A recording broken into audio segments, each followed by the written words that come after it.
If you're working in private practice, are you worried about what your peers might think? Maybe you're sort of scuppering your private practice growth by playing small. Perhaps you're not showing up online, you're not getting that website up, and you're not getting out on social media because you're worried about backlash from your colleagues. If you're feeling like this, then you're not alone. It turns out that fear of the peer is ridiculously common in private practice.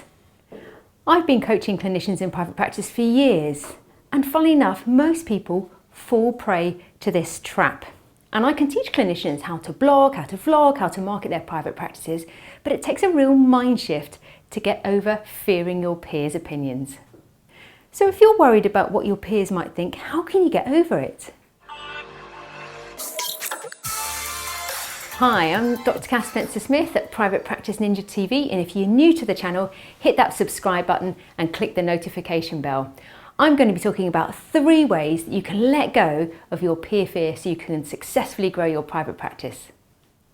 First, let's look at why you might be self-sabotaging your private practice and what the cost of that is to you, literally. So let's imagine that you're a part-time clinician in private practice, and every time your clinic isn't fully booked, you're effectively leaving money on the table. The common misconception is, well, my private practice is going to grow over time, but often we use that as a bit of an excuse.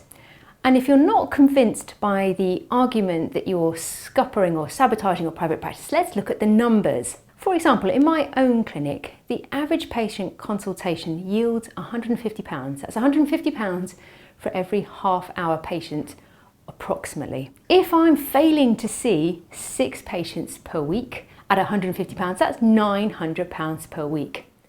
Over the course of a year, if I work 44 weeks, that's £39,600 per month. And over a year, that adds up to £198,000 left on the table. Now you're beginning to see it, aren't you? So when we're not actively promoting our private practices, we are putting a real kibosh on our bank balances. And here's the other side effect of that. What happens is we get trapped by fear of loss of income. You may never end up reducing your NHS hours to spend more time with your family because you're always fretting about that income if you're not actively growing your private practice. Tip number 1 is that your fears are probably less founded than you think. One of our biggest concerns is that we're sometimes worried that we're going to be done over by a resentful private practice clinician, somebody you perhaps work with in the NHS. Now that might happen, but the reality is most of the time people are too busy doing their own stuff to notice what you're doing. And actually the mental construct probably goes something like this. Oh, I can't make a song and dance about it. You know, I'm going to work in the same private hospital that he or she works, and he used to be my boss. What's he going to think? Or how am I ever going to compete with somebody who's been around forever and is known to be the god of ACL reconstructions? Have you had those sort of feelings before? In actual fact, we tend to overestimate what our peers are thinking about us. And interestingly enough, there's a phenomenon known as the Dunning-Kruger effect, which is when a clinician, probably who isn't really skilled at all, suddenly thinks they're the most competent person around. You probably met this person if they've been really resistant to feedback. So most of the time, the fears are within. It's not really our peers thinking about us. We're often guilty of putting our colleagues up on a pedestal.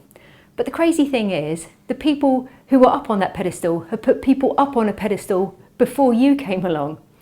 And interestingly, this can hold us trapped for a very long time. One of the wonderful people in our Private Practice Ninja Academy is an amazing professor.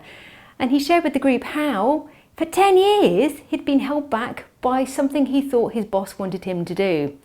Now, sometimes we are persuaded by colleagues to get off the patch, but everyone deserves a seat at the table. You do too.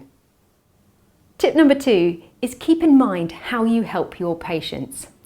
So if you're finding it difficult to get over yourself and you keep thinking about your peers, I want you to switch your mindset to your patients. Remember why you went into the clinical world in the first place. I'm guessing it's because you wanted to help people. And in private practice, we get to do that really, really well. I left the NHS about 16 years ago, and I did it because there was no way I could be a proper sports doctor and take care of people in the way I wanted to within the constraints of the NHS. So yeah, if you're a marathoner and you suddenly get hip pain, we're worried about a stress fracture and it's going to take you 12 weeks to get an MRI, that ain't going to tell you whether you should run the London Marathon on Sunday or not. So in private practice, you get to look after your patients. So it's making it about your patients. So the moral of the story here is that your peers are unlikely to be your referrers. So you don't have to please your peers to get the referrals. Tip number 3 is to change your language. When we're putting things online, we sometimes make the mistake of writing as if we're writing for our peers. And that's no surprise. We've been conditioned to write in a structured, scientific manner. And if you've ever done any research that you've published, you will know how ridiculous the complexity of referencing gets. Many clinicians make the mistake of posting the wrong kind of material online. They use clinical words like joint congruity and contraindications. Patients don't say that stuff, and we shouldn't be using that kind of language when we're trying to attract patients. The crazy thing is, the peer thing creeps back in again and we're worried, oh, gosh, if I dumb it down online, what are my peers going to think? But in fact, it should feel a little bit like that. You should be simplifying it. So if you're getting that feeling, you're probably doing it right. And frankly, people who criticise you for speaking in the patient's language probably are a little bit jealous and probably don't have a great private practice.